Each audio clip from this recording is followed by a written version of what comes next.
ಬರುವನು ರಾಜಾದಿರಾಜನು, ಸಿದ್ಧವಾಗಿ ಇರೋಣ. ನಮ್ ಕಾಲ ಜನರು ಯೇಸುವ ನೋಡಲು ಸಿದ್ಧರಾಗಿರೋಣ. ನೀನು ಸಿದ್ಧವಾಗಿರು, ಸಿದ್ಧತೆ ಪಡಿಸು, ಬರುವನು ಅತಿ ಶೀಘ್ರದಿ. ಒಂದು ದಿನ ಬರುವನು ರಾಜಾದಿರಾಜನು, ಸಿದ್ಧವಾಗಿ ಇರೋಣ.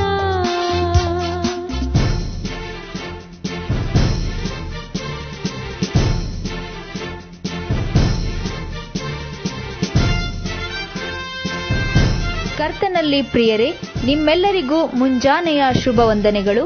ಈ ದಿನ ವಿಶ್ವವಾಣಿ ಪ್ರಸ್ತುತಪಡಿಸುವ ನಿನ್ನ ದಾರಿಗೆ ಬೆಳಕು ಎಂಬ ಕಾರ್ಯಕ್ರಮಕ್ಕೆ ನಿಮ್ಮನ್ನು ಪ್ರೀತಿಯಿಂದ ಸ್ವಾಗತಿಸುತ್ತಿದ್ದೇವೆ. ದೀಪದೊಳೆಣ್ಣೆ ತೀರದಂತೆ ಕಾಯ್ದು ಸಿದ್ಧರಾಗಿರೋಣ. ತಲಾಂತು ಭೂಮಿಯೊಳ್ ಮುಚ್ಚಿಡದೆ ಸಿದ್ಧರಾಗಿರೋಣ.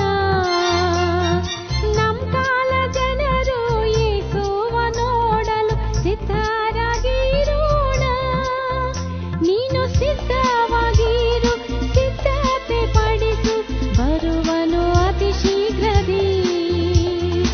ಒಂದು ದಿನ ಬರುವನು ರಾಜಾದಿರಾಜನು, ಸಿದ್ಧವಾಗಿ ಇರೋಣ. ಮೊದಲಿನ ಅನೇಕರು ಕಡೆಯವರಾಗುವರು, ಸಿದ್ಧರಾಗಿರೋಣ. ಕೊನೆವರೆಗೂ ನಿಲ್ಲುವವರು ಆನಂದಿಸುವರು, ಸಿದ್ಧರಾಗಿರೋಣ.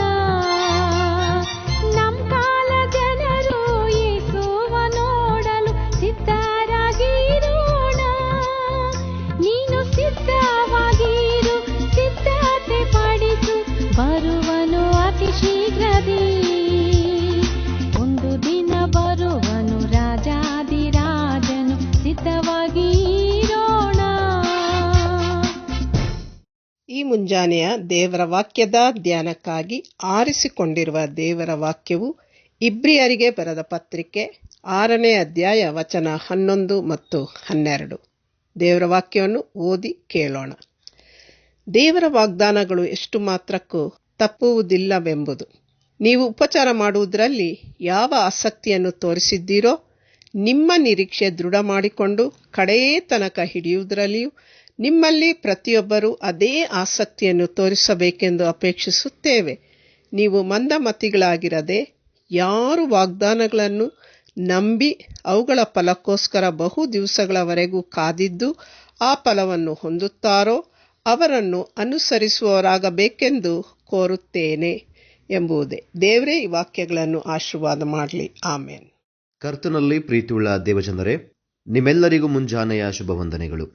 ಈ ದಿನದ ಧ್ಯಾನಕ್ಕಾಗಿ ನೇಮಕವಾದಂಥ ದೇವರ ವಾಕ್ಯ ಭಾಗವು ಇಬ್ರಿಯರಿಗೆ ಬರೆದ ಪತ್ರಿಕೆ 6ನೇ ಅಧ್ಯಾಯ 11 ಮತ್ತು 12 ವಚನಗಳು. 12ನೇ ವಚನ, ಯಾರು ವಾಗ್ದಾನಗಳನ್ನು ನಂಬಿ ಅವುಗಳ ಫಲಕ್ಕೋಸ್ಕರ ಬಹುದಿವಸಗಳವರೆಗೂ ಕಾದಿದ್ದು ಆ ಫಲವನ್ನು ಹೊಂದುತ್ತಾರೋ ಅವರು ಅನುಸರಿಸುವವರಾಗಬೇಕೆಂದು ಕೋರುತ್ತೇನೆ ಎಂಬುದಾಗಿ. ಸತ್ಯವೇದದಲ್ಲಿ ಅನೇಕ ಭಕ್ತರ ಆದರ್ಶ ಜೀವಿತವನ್ನು ಕುರಿತು ನಾವು ನೋಡುತ್ತೇವೆ. ಕರ್ತನ ಮೇಲೆ ಅವರು ಇಟ್ಟಿರುವಂತಹ ನಂಬಿಕೆ, ಪ್ರೀತಿ ಮತ್ತು ಭಯಭಕ್ತಿಯು ನಮ್ಮನ್ನು ಪರವಶರನ್ನಾಗಿ ಮಾಡುವಂಥದ್ದಾಗಿದೆ. ಇದನ್ನೇ ಅಪೊಸ್ತಲನಾದ ಪೌಲನು ನಂಬಿಕೆಯ ಮಹತ್ವದ ದೃಷ್ಟಾಂತಗಳೆಂದು ಕರೆದಿದ್ದಾನೆ. ನಂಬಿಕೆಯ ವೀರರ ಬಗ್ಗೆ ಅನೇಕರ ಕುರಿತಾಗಿ ಪೌಲನು ಮಾತನಾಡಿದ್ದಾನೆ. ಇಬ್ರಿಯರಿಗೆ ಬರೆದ ಪತ್ರಿಕೆ 11ನೇ ಅಧ್ಯಾಯವನ್ನು ನಾವು ನೋಡುವಾಗ ಅದರಲ್ಲಿ ದೇವರಲ್ಲಿ ಪರಿಪೂರ್ಣವಾಗಿ ನಂಬಿಕೆ ಇಟ್ಟು ಆತನ ವಾಗ್ದಾನಗಳಿಗೋಸ್ಕರ ಕಾದು ಆ ನಂಬಿಕೆಯಿಂದ ಆ ವಾಗ್ದಾನಗಳನ್ನು ಪಡೆದುಕೊಂಡಂಥವರ ವಿಷಯವಾಗಿ ಪೌಲನು ಮಾತನಾಡಿದ್ದಾನೆ. ಅದರಲ್ಲಿ ಮುಖ್ಯವಾಗಿ ನಾವು ಇಂದು ಯೋಸೇಫನ ಮಹಿಮೆಯಾದ ಅಂತ್ಯವನ್ನು ಕುರಿತು ನೋಡೋಣ. ಅವನು ಐಗುಪ್ತದಲ್ಲಿ ತಾನು ಉನ್ನತಿ ಪಡೆದದ್ದನ್ನು ಕುರಿತು ಹೆಚ್ಚಳ ಪಡದೆ ತನ್ನ ಅಂತ್ಯಕಾಲವನ್ನು ಕುರಿತು ಆಲೋಚಿಸುವುದನ್ನು ನಾವು ಇಬ್ರಿಯರಿಗೆ ಬರೆದ ಪತ್ರಿಕೆ 11:22 ನೋಡುವುದಾದರೆ, ಯೋಸೇಫನು ತೀರಿ ಹೋಗುವಾಗ ಇಸ್ರಾಯೇಲರು ಐಗುಪ್ತ ದೇಶದಿಂದ ಹೊರಡುವುದನ್ನು ಕುರಿತು ನಂಬಿಕೆಯಿಂದಲೇ ಮಾತನಾಡಿ ತನ್ನ ಶವವನ್ನು ತೆಗೆದುಕೊಂಡು ಹೋಗುವ ವಿಷಯದಲ್ಲಿ ಅಪ್ಪಣೆ ಕೊಟ್ಟನು ಎಂದು ಅಪೊಸ್ತಲನಾದ ಪೌಲನು ಬರೆಯುತ್ತಾನೆ. ಇದೇ ರೀತಿ ಯೋಸೇಫನು ತನ್ನ ಸಹೋದರರಿಗೆ, ನನಗೆ ಅವಸಾನ ಕಾಲ ಸಮೀಪಿಸಿತು, ಆದರೆ ದೇವರು ನಿಶ್ಚಯವಾಗಿ ನಿಮ್ಮನ್ನು ಪರಾಂಬರಿಸಿ ಕರ್ತನು ವಾಗ್ದಾನ ಮಾಡಿದ ದೇಶಕ್ಕೆ ನೀವು ಹೋಗಿ ಸೇರುವಂತೆ ಮಾಡುವನೆಂದು ತಿಳಿದುಕೊಳ್ಳಿರಿ.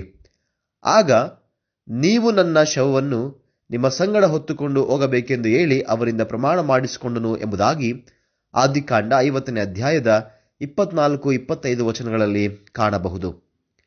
ಯೋಸೇಫನ ಅಂತ್ಯದ ಆಸೆ ತನ್ನ ಶವವು ಐಗುಪ್ತದಲ್ಲಿರಕೂಡದು, ತನ್ನ ಎಲುಬುಗಳು ಮೂಲ ಪಿತೃಗಳಾದಂಥ ಅಬ್ರಹಾಮ, ಇಸಾಕ ಮತ್ತು ಯಾಕೋಬರೊಂದಿಗೆ ಸೇರಬೇಕು.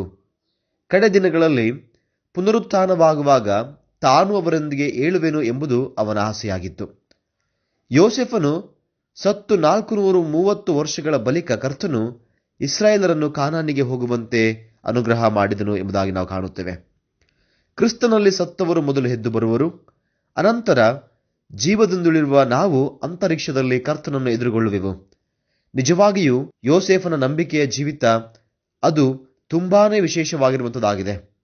ಅವನು ವಾಗ್ದಾನಗಳನ್ನು ಅನುಭವಿಸುವುದಕ್ಕಿಂತ ಮುಂಚೆ ಅವನು ಅನುಭವಿಸಿದ್ದು ಬರೀ ಶೋಧನೆ, ಅವಮಾನ. ಆತನು ನಮಗೆ ಮಾಡಿದಂಥ ವಾಗ್ದಾನವನ್ನ ನೆರವೇರಿಸುತ್ತಾನೆ, ಆಶೀರ್ವದಿಸುತ್ತಾನೆ ಅನ್ನುವಂಥ ನಂಬಿಕೆ ಯಾವ ರೀತಿಯಾಗಿ ಯೋಸೇಫನಲ್ಲಿತ್ತೋ ಅದೇ ನಂಬಿಕೆ ನಮ್ಮ ಜೀವಿತಗಳಲ್ಲಿ ಕೂಡ ಇರಬೇಕು. ನಮ್ಮ ನಂಬಿಕೆ ಇವತ್ತು ಯಾವ ರೀತಿಯಾಗಿದೆ? ನಮ್ಮನ್ನು ನಾವು ಪರೀಕ್ಷಿಸಿಕೊಳ್ಳೋಣ ಮತ್ತು ಮುಖ್ಯವಾಗಿ ಕರ್ತನ ಬರೋಣದಲ್ಲಿ ನಾವು ಕಾಣಬರುವಂತೆ ನಮ್ಮ ಜೀವಿತವೂ ಸಹ ಯೋಸೇಫನ ಜೀವಿತದಂತೆ ಪರಿಶುದ್ಧವಾಗಿರಲಿ. ಅವನು ಪಾಪಕ್ಕೆ ಅಗಲಿ ಓಡಿ ಹೋದನು, ಶೋಧನೆಯನ್ನು ತಾಳ್ಮೆಯಿಂದ ಸಹಿಸಿದನು. ಅವನ ಜೀವಿತವೇ ನಮಗೆ ಮಾದರಿಯಾಗಿರಲಿ. ನಾವು ಕೂಡ ನಂಬಿಕೆಯಿಂದ, ನಿರೀಕ್ಷೆಯಿಂದ ದೇವರ ವಾಗ್ದಾನಗಳಿಗೋಸ್ಕರ ತಾಳ್ಮೆಯಿಂದ ಕಾಯೋಣ. ದೇವರ ಆಶೀರ್ವಾದಕ್ಕೆ ಪಾತ್ರರಾಗೋಣ. ದೇವರು ತಾನೇ ವಾಕ್ಯ ಭಾಗವನ್ನು ಆಶೀರ್ವದಿಸಲಿ. ಬನ್ನಿರಿ ಪ್ರಾರ್ಥಿಸೋಣ. ನಮ್ಮನ್ನು ಬಹಳವಾಗಿ ಪ್ರೀತಿಸುವಂತ ನಮ್ಮ ರಕ್ಷಕನಾದ ಯೇಸುವೆ, ವಾಗ್ದಾನಗಳಿಗೆ ನಂಬಿಗಸ್ತನೆ, ಪ್ರಾರ್ಥನೆಗಳನ್ನು ಕೇಳುವ ಆತನೇ, ನಿಮಗೆ ಸ್ತೋತ್ರ ಮಾಡುತ್ತೇವೆ. ವಾಕ್ಯದೊಟ್ಟಿಗೆ ಇದನ್ನ ಬೇಕಾದ ನಮಗೆ ಆತ್ಮೀಯ ಆಹಾರವನ್ನು ದಯಪಾಲಿಸಿದ್ದೀರಿ, ನಿಮಗೆ ಸ್ತೋತ್ರ.